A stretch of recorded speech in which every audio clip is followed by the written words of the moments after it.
Picture this. A leader makes a call, and it goes sideways. Not a gray area situation. A clean, avoidable mistake. The kind where, afterward, you can't unsee all the warning signs that were flashing the whole time. Now here's the part that sticks with me. You sit with him after the fallout, and he explains what happened. Calm. Certain. Even, sincere. He's not dodging your eyes. He's not stammering. He's not trying to trick you. He walks you through a story that makes the decision feel reasonable. The data wasn't there. Anyone would have done the same. The risk was unavoidable. Actually, given what he knew, it was the right move. And the unsettling truth is, you can tell he believes it. Fully. The explanation isn't a cover-up. It's become his reality. It's become his memory. That's what makes this so dangerous. A liar knows the truth and hides it. But self-deception is different. Self-deception hides the truth from the one person who could correct it, you. Welcome back to the Intelligence Edge. I'm Nakel Nikima. And today, we're turning the lens inward, past the biases, past the social pressure, past the easy villains, and straight into the private stories we use to protect decisions we've already made.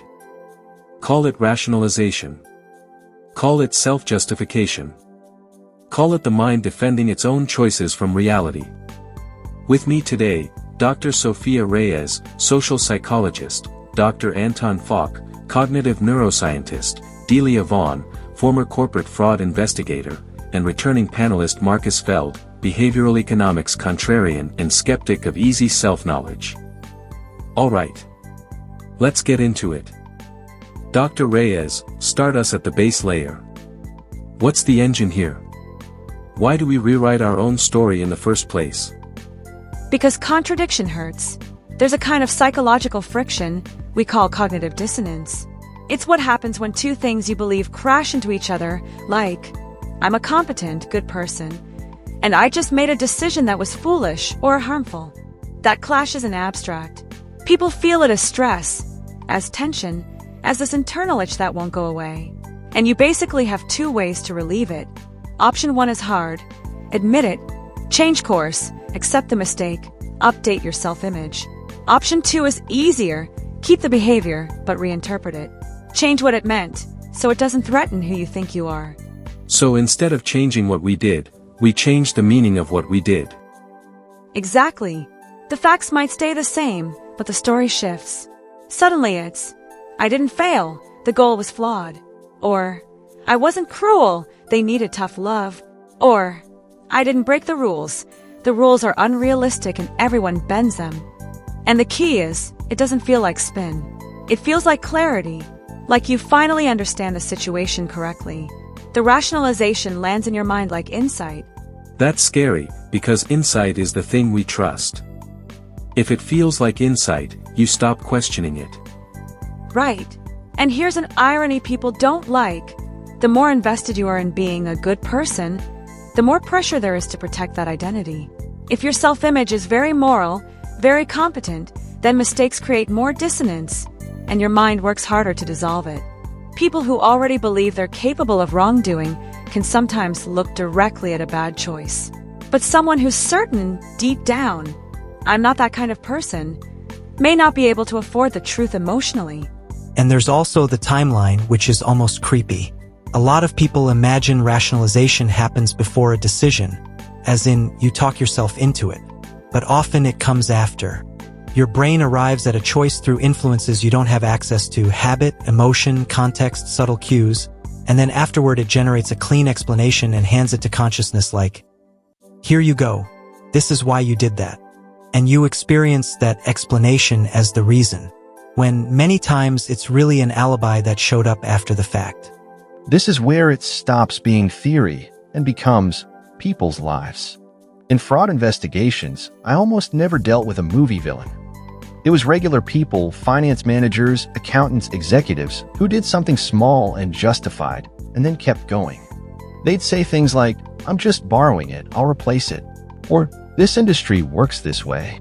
Or, The company owes me after what they've done. They weren't sitting there thinking, today I will become a criminal. They were trying to stay decent in their own head while crossing one line after another. The story kept pace with the wrongdoing step by step. And because they believe the story, they don't feel like they're choosing evil. They feel like they're surviving.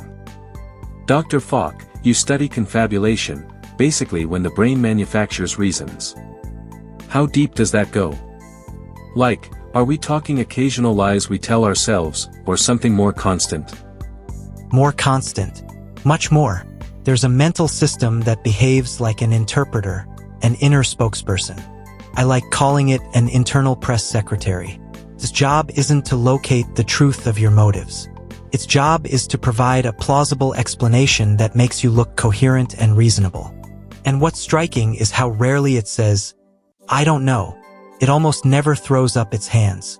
It always produces something. But how can we tell it's inventing instead of reporting? Because someone could hear that and say, no, I'm just explaining myself. In experiments, we can create situations where a person does something for a reason they literally cannot know, because the cause is hidden from them. Then we ask, why did you do that? They don't say, no idea. They immediately give a confident, detailed explanation. And they believe it. The explanation feels like a real memory of a real motive, even though we know they just generated it. So if the brain will produce a polished reason when it has zero access to the real cause, imagine everyday life, where nobody's running controls and nobody can prove you wrong. And that forces a really uncomfortable reframe of introspection. We treat looking inward like a reliable method. Like, if you ask yourself honestly enough, you'll find the real answer. But often you're not retrieving a cause. You're consulting the press secretary. And sincerity isn't the same as accuracy. You can be deeply sincere and still be mistaken about your own motives. Which is why I'm skeptical of everyone, including me. There's this whole modern vibe of, just be more self-aware. Like self-awareness is a flashlight you point inward and everything becomes clear. But if the distortion is happening in the very system you're using to inspect yourself, then introspection doesn't solve it. It's like asking a corrupted auditor to audit his own books. And the press secretary is not going to hold a press conference announcing, by the way, I make things up.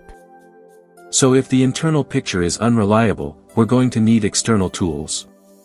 We'll get there. But first I want to look at how this grows. Dr. Reyes, rationalization doesn't stay contained. How does a small self-justification turn into a life someone barely recognizes? I think of it like a pyramid or a wedge. Two people start almost identical, right at the top, same values, same intentions, and they face a seemingly small decision. Maybe it's a minor corner cut.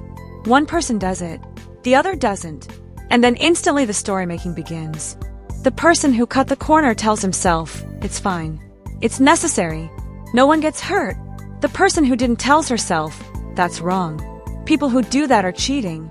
Now they've each committed, not just to an action, but to a narrative. And that narrative nudges the next decision. And then the next. They slide down different sides. By the time they reach the bottom, they look like completely different people. And both are confident they've always been this way. That image matches what I saw over and over. The first act is often not the big crime. The first act is the small thing you explain away. Because once you've built a story that makes step 1 acceptable, step 2 doesn't feel like a fresh ethical choice. It feels like consistency. Like, well, I already established this is okay, and people think they're protecting money or status or their job. But what they're really defending is the story that made the first step feel justified. That story becomes sacred. This is tying directly into what we talked about before with sunk cost. Dr. Falk, connect that for us. Sunk cost has an emotional core.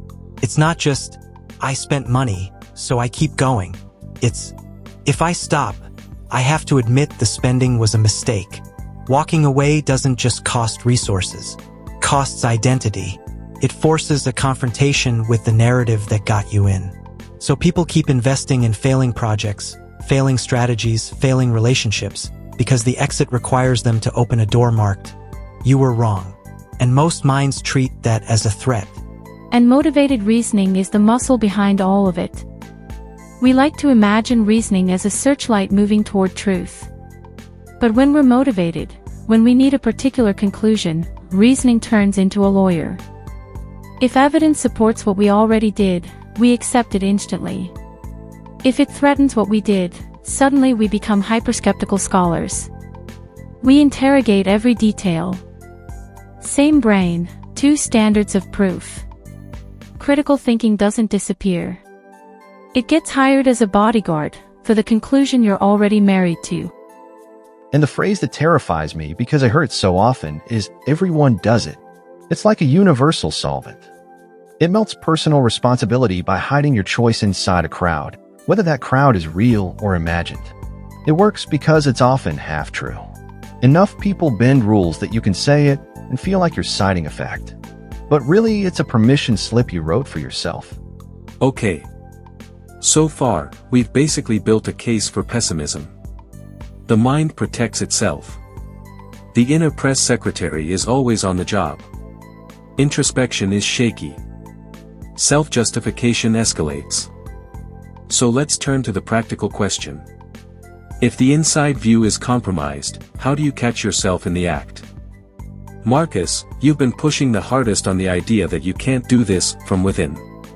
Go first. Yeah, I don't think you can do it reliably from within. Sometimes you get lucky.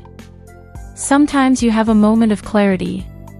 But as a system, no. So you externalize. You appoint auditors. You build structures where other people can see what you can't see. And the key detail is this: you keep at least one truth-teller close, and you make it safe for them to disagree with you. Most people say they want honesty, but they reward flattery. They punish correction. Then they wonder why nobody tells them the truth. That hits. Because people think they have honest friends, but those friends are actually just careful friends. I want to add a very concrete practice. Write things down in real time before you know the ending. In investigations, documentation matters because memory is pliable. Your mind will reshape what you meant, what you knew, what you predicted, to match what happened.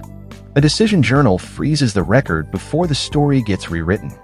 A dated note in your own words is a witness your rationalizations can't bribe. So it's not just accountability. It's protection against your future self rewriting your past self. And there's a deeper fix underneath both of those. It's your relationship with being wrong. Self-justification runs on the belief that being wrong equals being bad, or stupid, or unworthy. If a mistake threatens your identity, your mind will fight to avoid admitting it. But if you can separate self-worth from correctness, if you can say, "I'm still a good person and I got this wrong," then the cost of honesty drops. People who can admit mistakes quickly aren't necessarily more virtuous. They've just made "I was wrong" survivable. And from the lab side, I'll offer a tool that sounds simple but is surprisingly hard. Build the best argument against your own decision.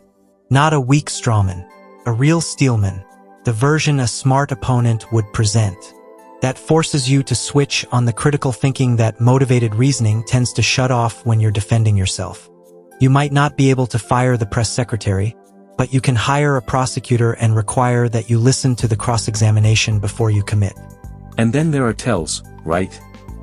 Signals that you're slipping into story protection. I notice it when I'm over-explaining. When I've got 3 reasons where one reason would do. Over-justifying is a big one. Another is defensiveness, heat that doesn't match the question. If someone asks a simple, fair question about a decision, and you respond like they attacked your character, that emotional spike is diagnostic. You don't get intensely defensive about things that feel solid. The mind gets heated when it's guarding a story it suspects might not hold. I've also seen the moving target. The explanation shifts each time someone challenges it. Like you're not describing a decision anymore, you're reverse engineering one. And that's where people fool themselves with "I knew it all along." Certainty that magically appears after the results. If you didn't write it down beforehand, you probably didn't know it. You just reconstructed confidence to feel coherent. We've talked this season about using systems, sometimes even machine feedback, as a mirror that doesn't have ego to protect. But Marcus, you've warned before, even a good tool can be domesticated by a mind that doesn't want correction. Exactly. A tool that contradicts you is only useful if you let it contradict you. If your habit is to argue with the tool until it agrees, then congratulations, you've created a very expensive echo chamber. No tool survives contact with someone determined not to hear, "You might be wrong." The press secretary can rationalize away anything. Alright, let's do a rapid round. 1 personal safeguard against self-deception. 1 guardrail you'd recommend. Dr. Reyes, go. Make being wrong psychologically safe. Separate your worth from being right, so the mind doesn't have to lie to protect you. Dr. Falk. Before you commit, steelman the case against yourself. Make a strong internal opposition you're forced to take seriously. Delia. Document your thinking before you know the outcome. A decision journal preserves the truth before memory starts negotiating. Marcus. Keep one person close who will tell you when you're wrong, and don't punish them for it. Reward the honesty, especially when it stings. Make being wrong survivable. Prosecute your own decision. Write it down first. Keep a truth teller close. Here's where I want to leave you. Most distortions we talk about come from somewhere you can point to: fear, bias, social pressure, incentives, a room full of people. But this one is intimate. It comes from you. It hides inside the very voice you use to check yourself. There's no perfect escape hatch. In fact, anyone who claims they're fully honest with themselves is probably demonstrating the problem in real time. But that's not despair. That's practice.